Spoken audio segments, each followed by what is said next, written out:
Greetings, this is a video for instructors on navigating Fyc.usf.edu. Let's get started. You'll see on the homepage here that we have fancy things like Twitter and Facebook over here on the right. Those are things that you can join, and as instructors that you can contribute to. Everything that gets posted on Twitter also gets posted to Facebook automatically. Pretty fancy, huh?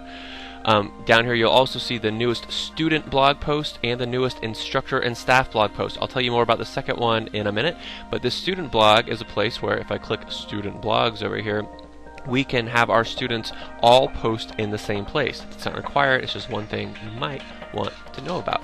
The main thing is that this website is primarily for a student audience. That means that unless I'm over here in the instructor space, the stuff is designed for students. So for instance, if I click students, I get all this fancy stuff here. Now you might say, man, I have a great idea of a tutorial or practical writing help that I might want to help my student with. And you're like, but I wish there was a way that I could share. Well, you know, you can. You can click sign in up here.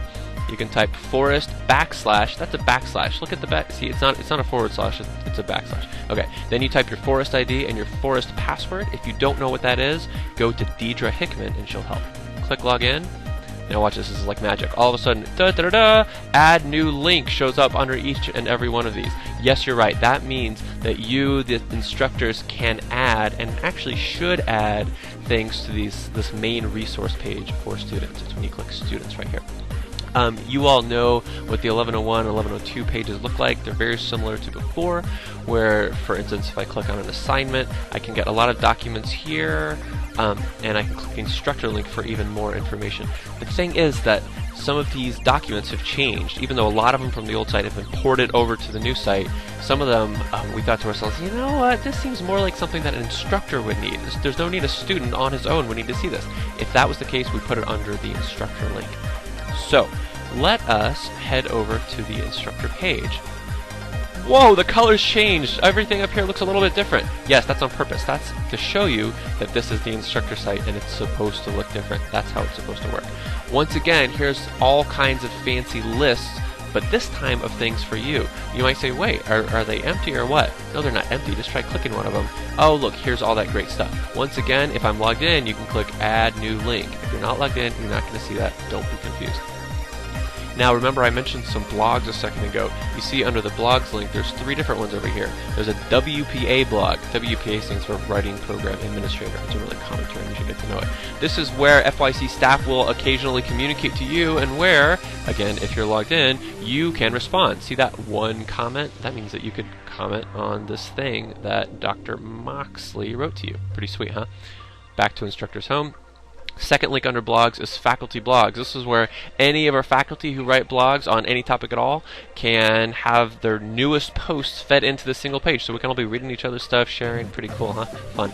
There's this last one, Instructor Blog for student audience. What? For student audience? Yes, that means that we will have a single blog space where all of our instructors can write stories, advice, tech help, anything that they think about writing, and students will be able to read it. They're like, wait, how do students get to read it? Well, remember here on the home page, it'll show up down here. It'll automatically be fed. Pretty fancy. Go. Most of the rest of this stuff is pretty self-explanatory. The one thing that you might see is a little different is this 1101 pedagogy book online. You might say, well, I got a print version of the 1101 pedagogy book. What do I need this for?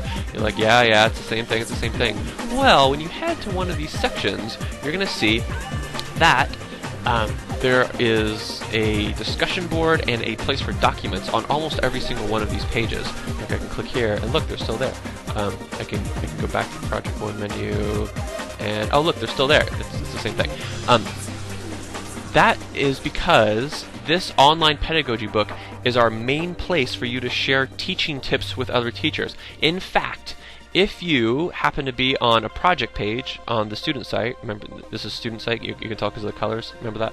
And if I click instructor link, the instructor link actually takes you here to the online pedagogy book. So you can get all of the material that's in the pedagogy book. Oh yeah, that was so good, that's so helpful. But it is also a place where you can start discussions, respond to discussions, and share your documents about teaching this project. We think it is an awesome integrated place where instead of having all kinds of stuff all over the place, it's all going to be in one single place. Lastly, occasionally on the site you're going to see note board and be like, note board? What are they supposed to do there? Well, it's kind of like a discussion board, but it's a little easier. You can just be like, hey, I have this thing I want to talk about, blah blah blah, I'm a teacher, and you can hit post, and whoa, it'll show up there. And if you upload your picture's there too, pretty cute, huh? And then if you're like, oh crap, I can't believe I put that, now everyone's gonna see it on the noteboard, you can just delete it. It's easy. Okay, if you have any questions at all, let your writing program staff know. This is Kyle Steppen, and I'll see you later.